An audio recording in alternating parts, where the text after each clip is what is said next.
जब कर्म, भाग्य और बुद्धि में होने लगा झगड़ा कि सबसे बड़ा कौन। नमस्कार दोस्तों, अध्यात्म सागर में आपका स्वागत है। दोस्तों, आज की कहानी बहुत ही जीवन उपयोगी है।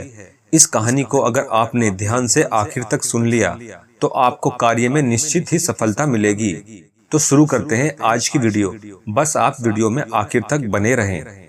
दोस्तों, हरिपुर राज्य में एक बहुत ही प्रतापी राजा राज्य करते थे।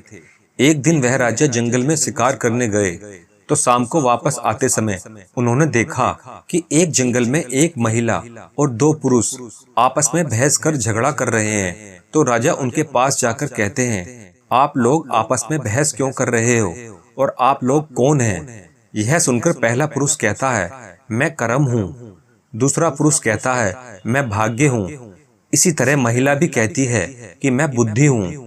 इसके बाद वह महिला बताती है कि हम सभी के झगड़े का कारण यह है कि सब अपने अपने को सर्वश्रेष्ठ कह रहे हैं, लेकिन अब आप आ गए हैं और हमने आपका बहुत ही प्रताप सुना है, तो इसका निर्णय आप ही कर दीजिए कि आखिर हम तीनों में से सबसे श्रेष्ठ कौन है।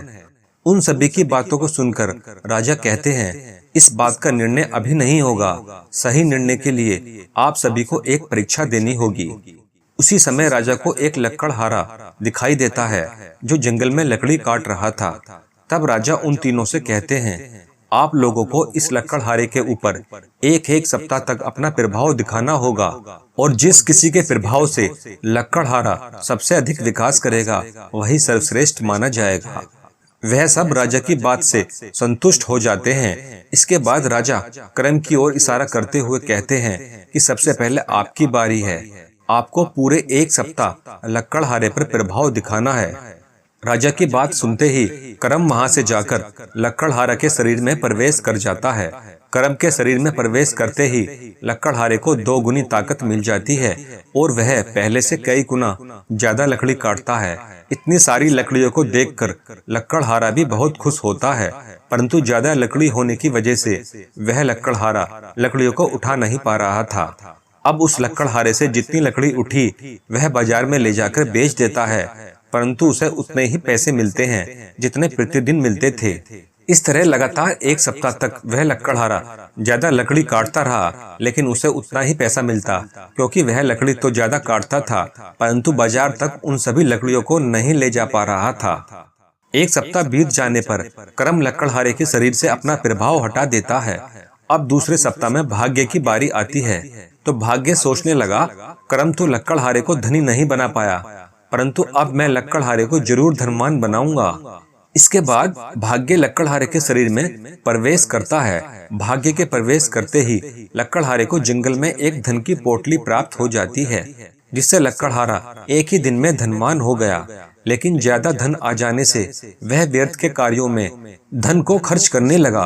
लकड़हारे के पास धन तो आ गया, परंतु उसे कैसे इस्तेमाल करना है, कैसे संचय करना है, इस बात का ज्ञान नहीं था और कर्म के चले जाने के कारण वह लकड़हारा आलसी भी हो गया था और बुद्धि न होने की वजह से वह लकड़हारा व्यर्थ के कार्यों में सारा धन खर्च कर देता है। धन खत्म होते ही वह लकड़हारा फिर से गरीब हो गया। एक सप्ताह के बाद भाग्य का भी समय खत्म हो जाता है। अब भाग्य भी लकड़हारे के शरीर से बाहर निकल गया। अब बुद्धि कहती है कि कर्म तुम भी लकड़हारे के साथ गए और भाग्य भी, लेकिन लकड़हारे का विकास नहीं हुआ। अब मेरी बारी है। इसके बाद बुद्धि लकड़हारे के मस्तिष्क में प्रवेश करती है। बुद्धि के आते ही लकड़हारे के ज्ञान में वृद्धि हो जाती है।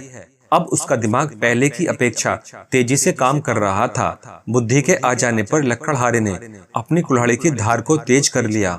अब वह फिर से जंगल में लकड़ी काटने लगा। कुल्हाड़ी की धार तेज हो जाने की वजह से लकड़ियां भी पहले से ज्यादा कटने लगी।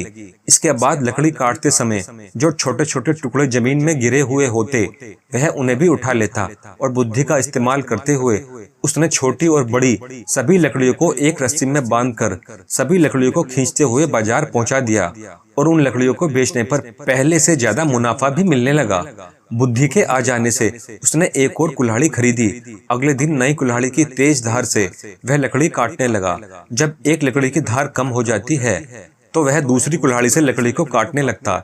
ऐसा करने से दूसरे दिन भी वह बहुत सारी लकड़ियां काट लेता है और दूसरे दिन भी ज्यादा पैसा कमाता है। इस तरह एक सप्ताह तक वह ज्यादा लकड़ियां काटता और शहर ले जाकर बेच देता। इस तरह उसके पास कुछ धन भी इकट्ठा हो गया और अब पहले की अपेक्षा उसकी गरीबी दूर हो गई। अब लकड़हारा खुश रहने लगा। एक सप्ताह बीत जाने के बाद बुद्धि का भी समय समाप्त हो गया।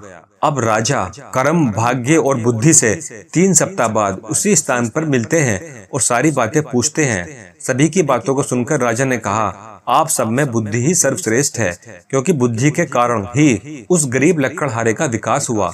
जिस स्थान पर बुद्धि हो वहाँ कर्म अपने आप पहुँच जाता है और जहाँ कर्म होगा वहाँ भाग्य भी आ जाता है। इसलिए बुद्धि ही सर्वश्रेष्ठ है। इतना कहकर राजा वहाँ से वापस चले जाते हैं। दोस्तों, इस कहानी से हमें यही शिक्षा मिलती है कि कोई भी काम करते समय हमें बुद्धि का प्रयोग करना चाहिए, अर्थात किसी भी कार्य को सोच समझकर ही करना चाहिए ताकि उसका परिणाम अच्छा मिले और आपका भाग्य भी संवर जाए। दोस्तों, अगर किसी कार्य को करते समय यदि बुद्धि का इस्तेमाल ना किया जाए तो उस कार्य अर्थात कर्म का परिणाम अच्छा नहीं मिलता और भाग्य भी साथ नहीं देता। लेकिन अगर मनुष्य की बुद्धि शुद्ध रहती है तो उसके कर्म अच्छे रहते हैं और अच्छे कर्म से अच्छे भाग्य का निर्माण होता है। दोस्तों, आशा करते हैं यह कहानी आपको अच्छी लगी होगी।